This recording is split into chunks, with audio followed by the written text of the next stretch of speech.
que es activado por la angiotensina 1, que es producido por el hígado.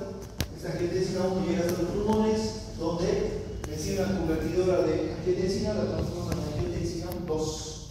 Y esta angiotensina 2 va a ir a actuar sobre todo sobre la arteria eferente, que produce vasoconstricción. Igualmente, esta angiotensina 2 va a actuar sobre el sistema tubular, y ya lo vamos a ver más adelante qué hace. Y la teoría miógena es una teoría muy discutida. Ya, como dijimos, cuando hay un aumento del flujo sanguíneo, primeramente se produce una vasodilatación a nivel del glomérulo renal. Si esta presión aumenta mucho más, dice que hay llegada de calcio, y este calcio se combina con la calmodulina, lo cual me va a producir una vasoconstricción. Es una teoría que todavía está discutida. Bueno, entonces es todo lo que hablamos en la clase de ayer sobre la filtración.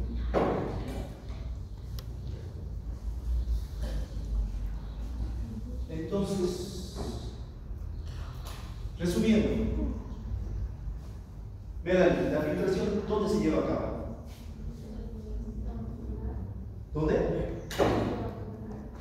No. ¿Dónde, Blanco? El glomérulo. ¿Cómo está formado el glomérulo, Pacotich?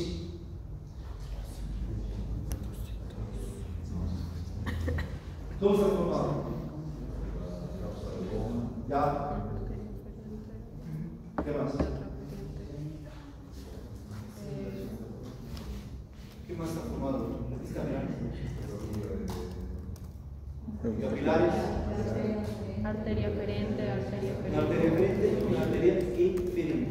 Entonces, aquí eso no hay problema. El proceso de filtración se lleva lugar en el glomérulo. ¿De qué depende? Del flujo de presión, de la presión hidrostática sobre todo, ¿ya? Que depende del gasto cardíaco. Y las presiones que se le oponen, la presión coloidosmótica y la presión capsular. ¿Qué se va a filtrar? Perdón. Primero, agua, electrolitos, glucosa, igualmente se filtran aminoácidos. ¿Qué no se va a filtrar? Proteínas como la albúmina. Mientras más irrigación tenga el glomérulo, más cantidad de orina producimos. Sí. Sí. ¿Cómo aumenta eso? Si tomas agua, si tomas más agua, vas a orinar más.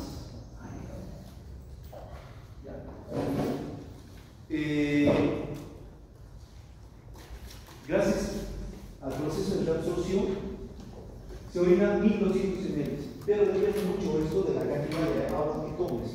Hay personas que toman 2-3 litros de agua, por lo tanto la eliminación de agua de orina va a aumentar igual entre 1500 y 2000 ml. Entonces esto depende de la cantidad de agua que tome la persona. ¿Por qué? Porque me va a aumentar la presión hidrostática. ¿Ya? Entonces, ya sabemos qué sustancias van a regular todo este proceso de filtración. Entonces, una vez que se ha producido la filtración, va a pasar al sistema tubular. Aquí este sistema tubular, Valentina Rojas, ¿cómo está formado el sistema tubular de la neurona? ¿Cuáles son sus partes? ¿Cómo se llama esto? ¿Ves? Aquí la primera parte, la primera porción, ¿cómo se llama? ¿Te acuerdas? Lucero. ¿Qué?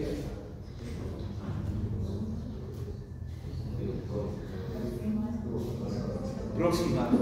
¿Qué le continúa tu oportunidad proximal? Ascendente, que tiene una porción descendente y otra porción ascendente. Gruesa, delgada, delgada y gruesa. Luego, ¿qué le continúa? Dame.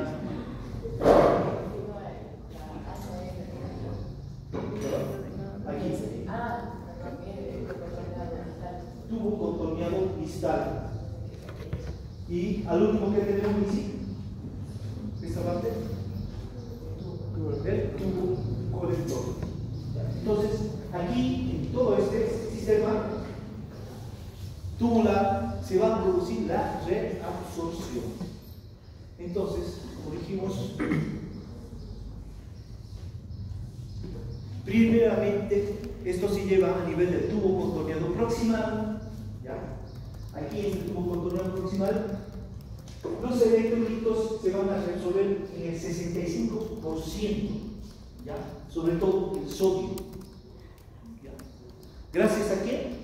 A que estas células tubulares del tubo contorneado proximal tienen una gran actividad mitocondrial, o sea que hay gran producción de energía.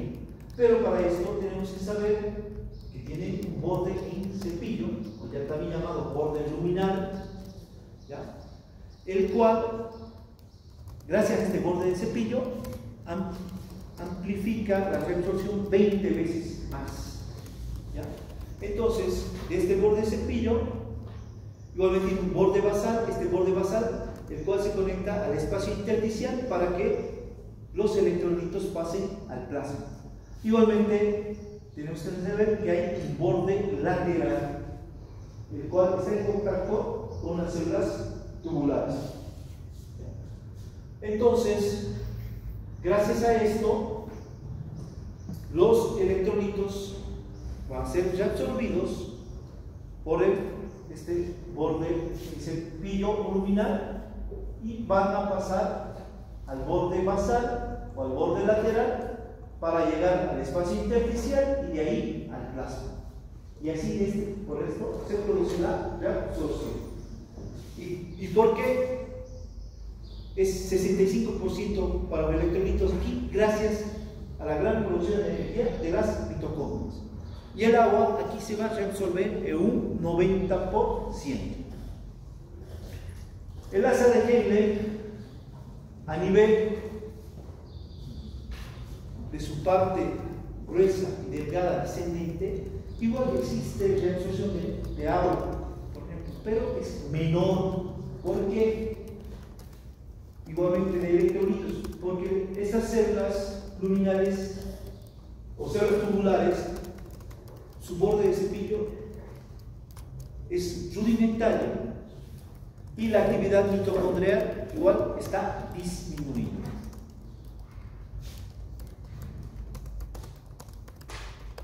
Y lo mismo en la parte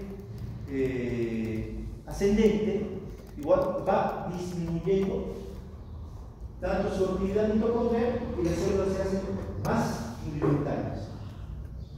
En el tubo contorneado distal y en el tubo colector casi no existen estas células tubulares, son muy rudimentarias y su actividad mitocondrial es casi nula. Por lo tanto, esta reabsorción es nula. Entonces, este mecanismo de reabsorción tiene un transporte activo, el cual se va a reabsorber agua, electrolitos como sodio, cloro, igualmente se reabsorbe potasio en menor cantidad, bicarbonato, se reabsorbe glucosa, urea, creatinina y ácido úrico. Reabsorción del sodio. Como dijimos, el sodio se reabsorbe en un 65% a nivel del tubo contorneado proximal, gracias a que tiene una proteína que la transporta al interior de la célula tubular y rápidamente va a pasar al espacio intersticial para pasar al plasma, gracias a que existe la bomba sodio-potasio. ¿Por qué? Porque existe gran generación de energía y este ATP es utilizado por la ATPasa para bombear el sodio fuera de la célula tubular, como vemos aquí. Entonces va a llegar rápidamente al plasma. ¿Qué más pasa? Como se bombea tan rápidamente, existe una diferencia de concentración. O sea, que el sodio baja tan rápidamente y al estar en menor concentración en la célula y mayor concentración en la luz tubular, se sigue reabsorbiendo sodio. Igualmente, existe una diferencia de cargas eléctricas. Al pasar tan rápidamente al plasma, en la célula va a haber una diferencia de cargas eléctricas, por lo cual la célula va a llegar a menos 75 milivoltios. Y a nivel tubular va a estar menos 3 milivoltios. Por lo tanto, por diferencia de cargas eléctricas, se va a seguir reabsorbiendo sodio. Y gracias a esta bomba de alta pasa, se va a ver el intercambio sodio-potasio. Entonces, menos 3 milivoltios. Y a nivel celular, menos 75 milivoltios. O sea, ¿qué se va a seguir reabsorbiendo por eso? Por estas dos cosas. Primero, diferencia de concentración. Baja la concentración tan rápidamente a nivel de la célula que se sigue reabsorbiendo del túbulo a la célula para que pase, llegue al plasma. Y por diferencia de carga eléctrica, igual baja tan rápidamente, gracias a la que pasa, que la célula está a menos 75 milivoltios. A nivel tubular está a menos 3 milivoltios y por diferencia de carga eléctrica, igualmente va a seguir reabsorbiéndose a nivel de la célula. Por lo tanto, esos son los mecanismos por los cuales se sigue reabsorbiendo sodio. ¿Ya? Ahora, como saben, el sodio es un catión, tiene carga positiva. Gracias a que es un catión, el sodio arrastra cloro. ¿Qué carga eléctrica tiene cloro? Negativa. Entonces, constantemente va a estar arrastrando cloro y a nivel de la célula tubular va a formar cloruro de sodio para que igualmente el cloro sea reabsorbido y pase a nivel del plasma. Y como sabemos, si se reabsorbe sodio, se reabsorbe cloro, igualmente el agua va a ser arrastrada. Por lo tanto, va a pasar a nivel celular, primeramente a nivel de la célula tubular y posteriormente pasa al intersticio y al plasma. Entonces, aquí es la manera de cómo se va a reabsorber tanto sodio, cloro y agua. Estos son los mecanismos. ¿Hay alguna duda aquí? Esto es lo principal que hay que saber. ¿Por qué? Porque aquí se reabsorbe el 65% del sodio y el 90% del agua en estas células del tubo contorneado próximo. ¿Ah? No son las diferencias de cargas eléctricas. ¿Perdón? Entonces, primero, ¿de qué depende para la reabsorción de sodio? De la proteína, que sería esta, una proteína transportadora. Sería la proteína que está formando un canal para que el sodio ingrese. Uno. ¿De qué más depende? De la bomba sodio-potasio. Y gracias a la enzima que pasa, se realiza el intercambio. Después, ¿de qué más depende? Baja tan rápidamente, es bombeado tan rápidamente al plasma que hay una diferencia de concentración. Se reduce a nivel de la célula y por diferencia de concentración sigue pasando del túbulo a la célula tubular. Y diferencias de cargas eléctricas. La célula, por esta antepasa, por esta bomba de sodio-potasio, se hace tan negativo tan rápidamente que igualmente por diferencia de carga eléctrica va a seguir ingresando. Entonces, ya comprendemos. Proximal. Aquí estamos hablando solo del proximal. Ya vamos a ver hasta qué pasa. Continuemos. Reabsorción de sodio a nivel de la rama delgada de Kennedy. ¿Qué pasa?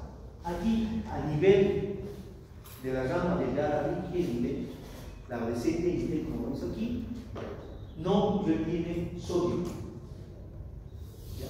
es impermeable al sodio. En la rama gruesa de la sangre, igual existe una proteína transportadora para que el sodio ingrese dentro de la célula tubular. Entonces, vamos a decir que en la rama ascendente gruesa de Henle sí existe reabsorción de sodio. Igualmente, va a pasar de la célula tubular al espacio intersticial y al plasma gracias a la bomba de sodio y potasio. A nivel del tubo contorneado distal, ¿qué está pasando? Marcelo, ¿de quién depende la reabsorción del sodio? ¿De cuál?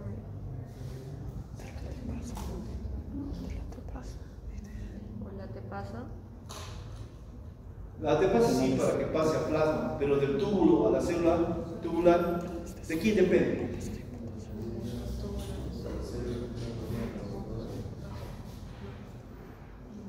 Canales de transporte. Por la proteína transportadora. No. Depende de la aldosterona. Aquí depende de la aldosterona. ¿Dónde se secreta la aldosterona? ¿Ya hemos visto esto? ¿En la glándula adrenal? En la glándula suprarrenal. Exactamente dónde. ¿El bulo de qué? ¿Dónde se produce la aldosterona? Para que en la corteza de la glándula suprarrenal. Entonces esta aldosterona va a llegar al tubo contorneado distal y le va a producir reabsorción del sodio. Entonces aquí depende de la aldosterona. ¿Cuándo se activa la aldosterona? Bien, eso vamos a verlo pensando en el próximo martes. O esto un día antes. A veces. ¿Cuándo se activa la aldosterona? Cuando la angiotensina te produce. Por la angiotensina 2. Entonces, ¿qué tiene que haber para que se active la aldosterona? Una espina. ¿Qué tiene que haber para que se active la mácula densa? ¿Cuándo se activa la mácula densa?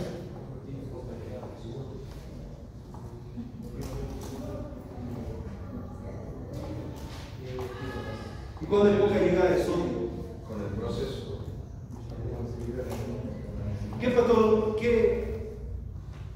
¿Cómo lo explico? ¿Qué proceso me produciría que se secrete aldosterona?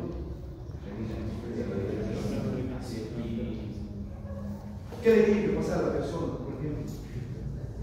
Un Tiene que shock. haber hipotensión. Un shock. ¿Qué tenemos en hipotensión? Una hemorragia, una deshidratación severa. Entonces aquí se va a activar el sistema renina, angiotensina, aldosterona. Y esta aldosterona, que es producida en la corteza suprarrenal, va a ir a todo el tubo contorneado distal. ¿Para qué? Para que haya mayor retención de sodio. Y si retiene sodio, ¿qué se retiene? Agua. Por lo tanto, se está ahorrando sodio y agua a nivel de plasma, ¿sí? Para que no se elimine el agua el componente. Deshidratación también. Enfermedad, cardiopatías que me disminuyen el gasto cardíaco también o de hipotensión.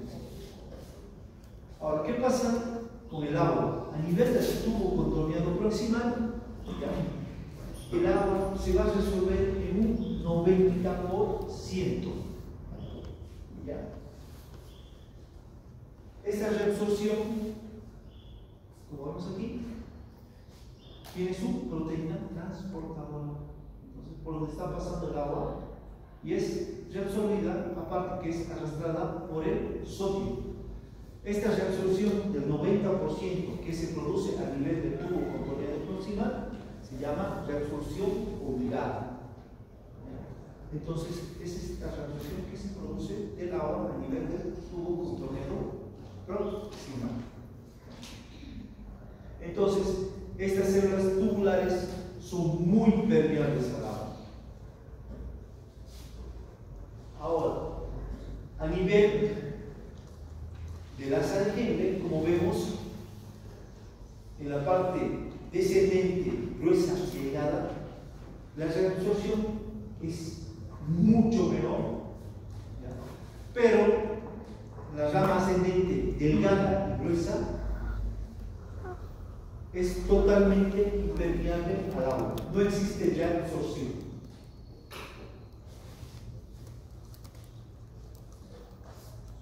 ¿Qué pasa en el tubo contorneado distal?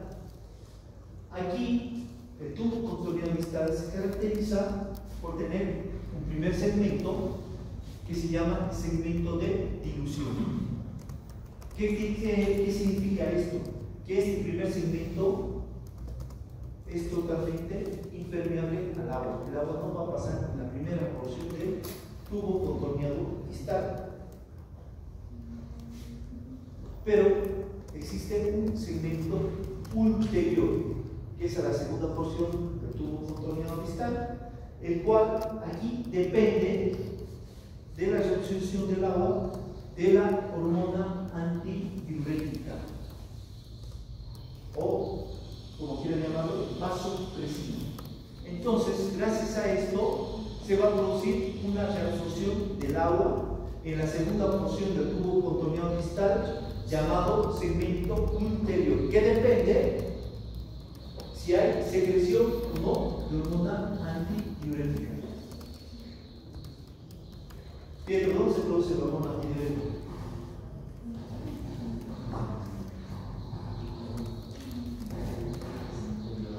¿En la tiroides? En la neurohipófisis. Pero el estímulo tiene que llegar desde el hipotálamo. Entonces, gracias a esto, se produce la reabsorción del agua por la hormona antidiurética a nivel del segmento interior del tubo contorneado distal. Igualmente va a haber reabsorción del agua por la hormona antidiurética en el tubo colector. A este tipo de reabsorción se llama reabsorción facultativa, donde está involucrada la hormona antidiurética. Entonces, vamos a decir que en ausencia de hormona antidiurética hay gran volumen de orina, va a ser una orina diluida. En presencia de hormona antidiurética, entonces se va a reabsorber el agua y va a ser una orina más concentrada. El bicarbonato, ¿cómo se reabsorbe el bicarbonato? El bicarbonato va a pasar por la luz tubular, como vemos aquí, en forma de ion bicarbonato. Este ion bicarbonato va a ser transformado por la anhidrasa carbónica en ácido carbónico. Y como ácido carbónico va a ser reabsorbido por la célula tubular para pasar después al plasma. Ahora, si no existe esta anhidrasa carbónica, este ion bicarbonato se va a desdoblar en agua y CO2. El CO2 va a ser reabsorbido y el agua es eliminado en la orina. Entonces, la reabsorción de este ion bicarbonato depende mucho de la anhidrasa carbónica. El potasio.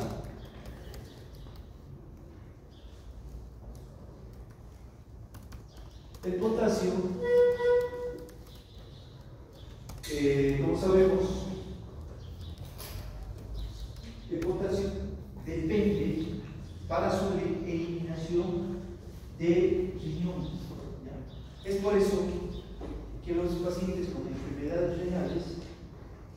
sufren de hiperpotasemia, porque el órgano específico para eliminar potasio es el riñón. ¿Ya? Entonces, lo más peligroso cuando se produce una insuficiencia renal es la hiperpotasemia. ¿Por qué? Porque va a afectar sobre todo a los músculos, sobre todo al músculo cardíaco, esta hiperpotasemia, donde se puede producir arritmias cardíacas por la hiperpotasemia. Entonces, igualmente, entonces, para la eliminación del potasio, como sabemos, el momento que se está reabsorbiendo sodio, el potasio está siendo eliminado, pasa del plasma a la célula tubular y posteriormente es eliminada a la orina. Entonces, depende casi en su totalidad del normal funcionamiento de los riñones. Pero el potasio también es reabsorbido en pequeña cantidad a nivel de las células tubulares, porque hay un contratransporte con el hidrógeno. Hay un intercambio de potasio que va a pasar al espacio intersticial y de ahí al plasma. Y el hidrógeno va a ser eliminado por la célula tubular hacia el sistema tubular para ser eliminado por la orina. Entonces existe un equilibrio también para reabsorber potasio.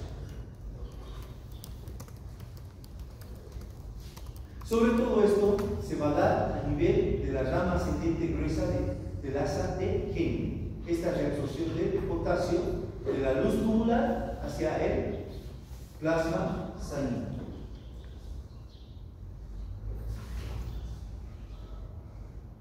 Ahora, a nivel del tubo contorneado proximal,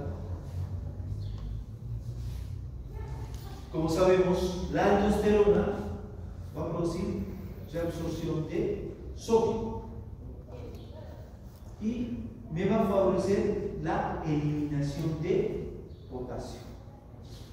Entonces, el tubo contorneado proximal ingresa sodio y sale el potasio a la luz tubular para ser eliminado en la orina.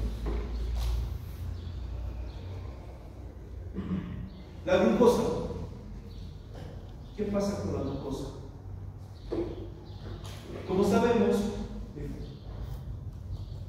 el flujo glomerular, el filtrado glomerular es de 125 ml por minuto.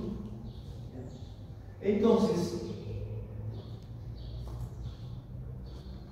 igualmente va a pasar glucosa, es filtrada la glucosa.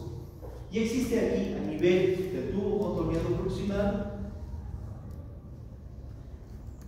o sea, se filtra la glucosa y la carga de glucosa es de 125 miligramos minuto. ¿Qué quiere decir esto? Que cada ml de agua que es filtrado va a tener 1 miligramo de glucosa. ¿Por qué? Porque se filtra 125 miligramos minuto de glucosa.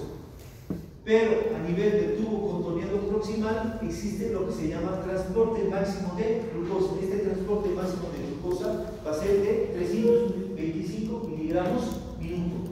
O sea, gracias a esto se está asegurando que se está reabsorbiendo toda la glucosa a nivel del tubo contorneado proximal. ¿Ya? Ahora, si existiría una mayor filtración de glucosa, por ejemplo, en los pacientes diabéticos que constantemente están sufriendo de glucosuria, que es la eliminación de la glucosa, y tendríamos un filtrado de glucosa de 800 miligramos minuto, Este transporte máximo de glucosa podría resolver todo. No, porque sobrepasa este transporte máximo de glucosa. Por lo tanto, estas personas están eliminando glucosa por la orina. ¿Por qué? Porque sobrepasan este transporte máximo de glucosa. Entonces, esto es una manera de cómo están reabsorbiendo tanto sodio, cloro, agua, bicarbonato, potasio y glucosa a nivel de los túbulos del sistema tubular. 25 miligramos por minuto. 325. 125 es la carga de glucosa, o sea, la glucosa que pasa del glomérulo al sistema tubular. Ahora, existen influencias hormonales que afectan esta reabsorción a nivel del sistema tubular. Por ejemplo, la aldosterona. ¿Qué hace la aldosterona? Jacqueline, ¿se reabsorbe el sodio o se opone a la reabsorción del sodio? Se opone. ¿Qué dice Mariana? ¿Qué hace la aldosterona? ¿Reabsorbe? Retiene.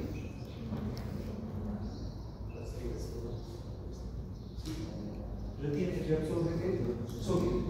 Entonces, ¿dónde lo hace la aldosterona? Lo hace a nivel del tubo contorneado distal y lo hace a nivel del tubo colector. O sea, que va a reabsorber sodio.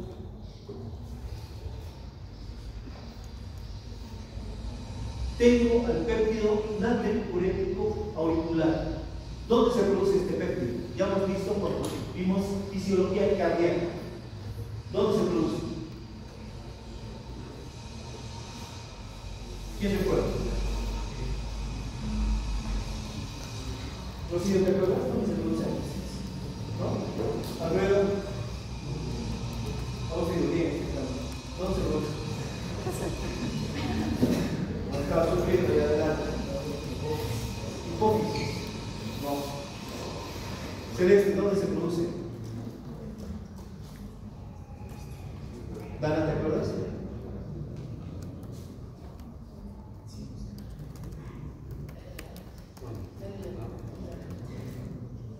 ¿Cuáles?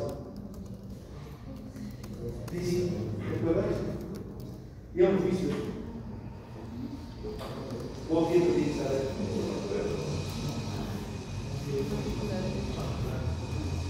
¿Qué? ¿Pero cuál? ¿En qué parte del corazón? ¿Dónde? ¿Cuál? ¿Toda la Derecha. Dos. La derecha. ¿Perdón? Derecha. ¿Dónde? La derecha. Se produce a nivel de la aurícula derecha. Ahora. ¿Sabes?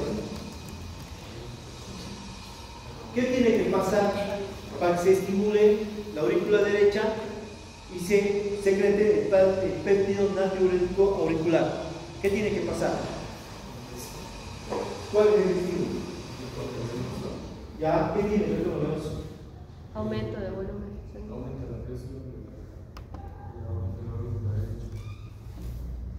Ya. ¿Y qué pasa? Aumenta la presión de la aurícula derecha. Entonces, al haber un aumento de la aurícula derecha, por mayor retorno venoso va a haber secreción del péptido natriurético auricular. Y este péptido natriurético auricular, como vemos aquí, va a actuar a nivel del tubo contorneado distal y a nivel del tubo colector. ¿Y qué hace? Se opone a la aldosterona. Valentín, no. Si se opone a la aldosterona, ¿qué está haciendo?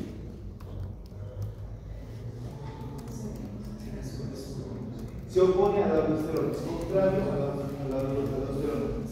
¿Qué está pasando entonces?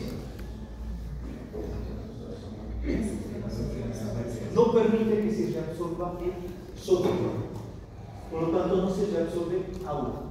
Entonces, esta es la función del péptido natriurético molecular. No deja que se reabsorbe el sodio ni agua. ¿Por qué? Porque tiene que contrarrestar ese aumento de presión por la mayor retorno venoso a nivel de la aurícula derecha. Hormona antidiurética. Como sabemos, la hormona antidiurética igualmente va a actuar a nivel del tubo contorneado distal, del tubo colector. ¿Qué hace la hormona antidiurética, Emanuel? ¿Cuál es su función? Cuando actúa, reabsorbe agua. ¿Y cómo se llama esa reabsorción?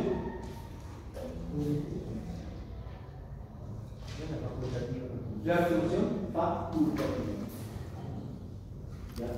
Y sobre todo se lo da en la segunda porción del tubo contorneado distal, gracias a la hormona antidiurética. Angiotensina 2. Igualmente va a actuar a nivel del tubo colector. Pero a nivel del sistema tubular, pero esta va a actuar a nivel del tubo contorneado proximal. Algunos libros dicen que también actúan par a nivel de asa de Henle, tanto en la parte descendente como en la parte ascendente. ¿Qué va a hacer aquí? Perdón. La angiotensina. ¿Qué hace la angiotensina?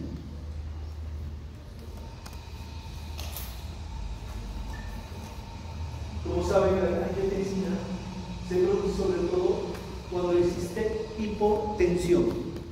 Entonces, ¿reabsorbe agua o no reabsorbe agua?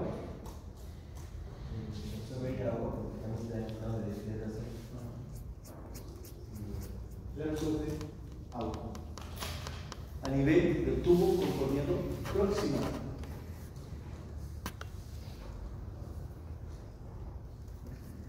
La paratormona. ¿Dónde se produce la paratormona? En la paratiroides. ¿Y cuál es la función de la paratormona?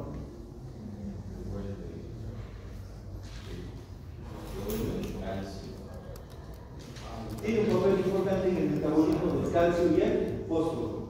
Y esta paratormona va a actuar a nivel del tubo contorneado proximal y a nivel del asa de Henle, tanto en la parte descendente como en la parte ascendente. Entonces, ¿qué va a hacer? ¿Cuál sería su función aquí de la paratormona? ¿Qué va a absorber? Calcio. Entonces, la función de la paratormona es la reabsorción del calcio a nivel del tubo contorneado proximal y el asa de Henle. Y por lo tanto, igualmente va a producir la eliminación de los fosfatos. Entonces, ¿quedaremos aquí?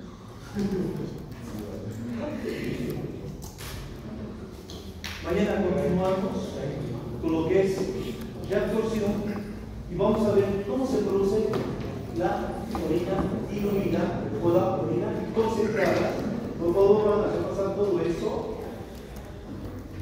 Sé que es un poquito confuso, pero